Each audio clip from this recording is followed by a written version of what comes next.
I am choosing Boston. I already forgot the name of the song. Um, of course, I've heard that 1,000 times, as I've heard Aerosmith. Um, where do I want to start on this? I remember we were talking sometime last year about the best uh, frontmen, right? Steven Tyler mentioned, because I don't love Aerosmith, but he's got to be in the conversation, right, for best frontman ever. Dude is just comfortable in his own skin, which is admirable because I don't think that's always so easy. And how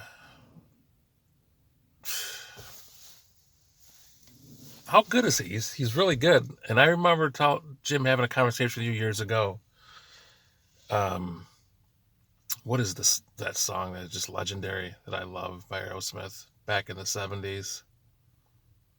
Jesus Christ. What the fuck? Anyways, his voice in there is so good, but so different. And I remember telling you, I go, I can't even believe that's Steven Tyler.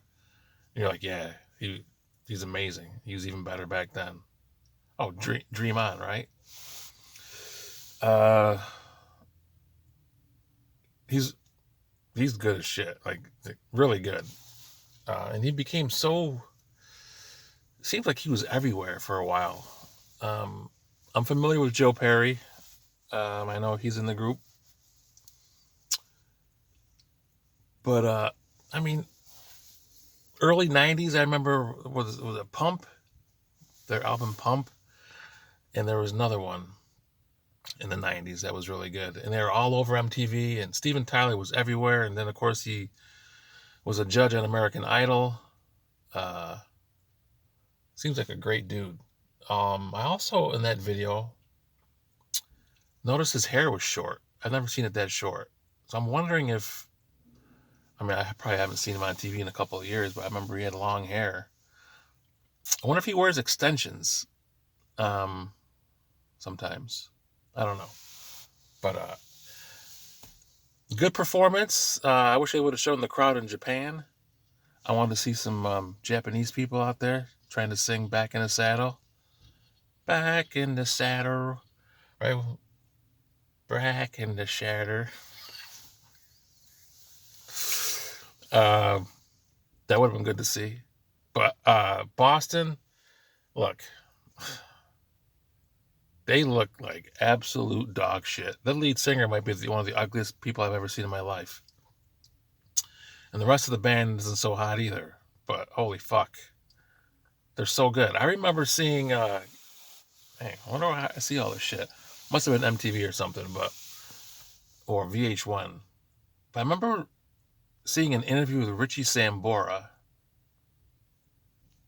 random name, about how much he really liked Boston. And he used the word production. The production of their songs is like no other. And I always remember that, like, man, it's fucking good. They're just different, but they're so good. Um, Really good songs. Like, whatever happened, like, it seems like, didn't they kind of like, Aerosmith is still going, right? Or up until recently. I feel like Boston hasn't released shit in years or anything that's really good. Um, I could be totally wrong on that, but their shit from the 70s, maybe they did some things in the 80s too. Oh, yeah, there's a song called Amanda. You guys remember that song, Amanda? That was good. I remember being in like a sophomore, my first year in RFA, when that song was out. And that's kind of when I first heard of Boston, but then I started hearing things from when they were older. But, and you can tell they never hit the MTV um, airways because they wouldn't look like that.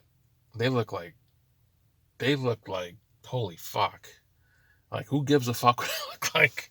I'm just wearing this shit mustache and this awful hair and these terrible clothes. But man, that guy can sing. And the fucking drummer with the fucking that fucking afro. But I got to go with that song. It's really good. I loved the crowd. I loved At the beginning, this one guy just nailed the air drum part. Like, looked like he was actually playing it. That was good. Again, we always say this, different times, simpler times. There's people in the crowd having fun. No fucking phones being held up.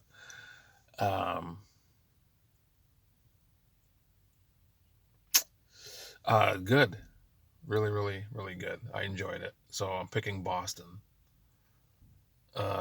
Jim, every time I hear any things that you remember, anytime I hear any song or especially video by Boston, Chicago, or Kansas, I think about you when you were, was it the Penny Club? Remember that Penny where you get different tapes? I don't know, it was a Penny Club, and you ordered an Alabama because, well, if Boston, Chicago, and Kansas are good, let's see how Alabama is. And it was fucking country. Fucking one of your best stories ever. So every time I think or see Boston, Jim, I think of your story about getting a Kansas cassette or a Alabama cassette. So that's my pick. Good picks, Jim. Let's see. Not too much is going on. Seems to be like the theme with me lately. Which is fucking good. That's fine. Whatever. Let's see. I haven't seen the boys in a while. I see Jacob every day. I see Mom and Dad once or twice a week. Dad calls me every day now, and I don't need to talk to Dad every day, but what are you gonna do? Because he texts me every day, which is great. But now he calls me every day, and I do not like talking on the phone unless it's absolutely necessary. And sometimes I'll miss his call, and then I'll get the notification that he left a voicemail. And I've never checked a voicemail because I don't understand unless it's I don't know, a company calling you, or I don't know why family or friends would leave a voicemail. If they don't answer, fucking text me. But whatever. Totally different generation. So that's what's going on. I talk to Dad every day, and he texts me. That's all. I feel like there's something else. So baseball's back. That's good. It'll be fun to see all these free agent signings and trades happening rapidly. I would say that today through next week should be a lot, which is fun. So, Jim, I'm wondering what you think about if the Braves are going to keep Freddie Freeman, because he's a big name on the market, right? So, people say, oh, fuck, I ain't going back to baseball if they strike, and I understand it, but I think I fucking kind of need it.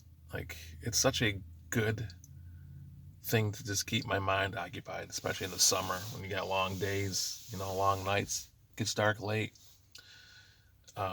So that's that for that. Oh, Jim, I talked to Trapper actually this morning. I saw him. Said to say hello. Fucking dude bowled a 300 last week and an 844. He told me he had 32 strikes out of 36 frames. Incredible. But, Jesus. I thought I was a pretty good bowler, but when you talk to Trapper and you see things like Rick Adams, like fucking shit bowler. Just so that's all. Changing the clocks this week, so that's exciting. But we're supposed to get a big fucking storm. Jim, I'm sure you're probably getting it too. I'm hearing anywhere from between 8 to 30 fucking inches, depending on where you are. So hopefully Rome only gets 8. So that'll be fun. Saturday's gonna be a fucking shit show. Getting to work. Whatever. I'm just babbling now as we hit 10 minutes here. All right, Jim, good picks, and we'll talk to you guys later. See ya.